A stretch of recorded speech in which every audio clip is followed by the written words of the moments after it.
The biggest misconception about Mercury retrograde in the astrology community is that it is something that you should be afraid of, that it is entirely awful and difficult, but that is just not the case. I thought this would be an appropriate video because, of course, it is Mercury retrograde. Mercury is currently retrograde in the sign of Cancer. But yeah, somewhere along the way, there was this misconception that was formed about Mercury retrograde being 3 weeks of just chaos and disruption and awful things happening, and that's really not what astrology teaches. So in astrology, Mercury is a planet of communication, it's information, it's learning, it's exchanging of information, our thinking, our travel, technology, and anything to do with our speech.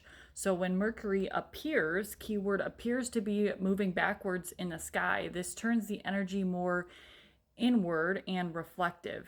Not so much as it's reactive, but it is very much reflective. It's about revising, reconnecting, and rethinking things. Not necessarily a time when everything falls apart.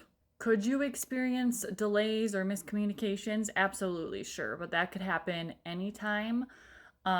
Mercury retrograde is just a time to revisit things that need to be rethought about, right? And so it kind of draws our attention towards those things that need to be looked at and revised in some way. And on the contrary, it can be a wonderful time to kind of slow down and figure out what needs to be adjusted. It's a wonderful time to edit things like projects, connecting with old friends or connections in some way. It's a great time for reorganizing your life in some way and gaining some form of clarity, especially in areas of your life that you've been overthinking.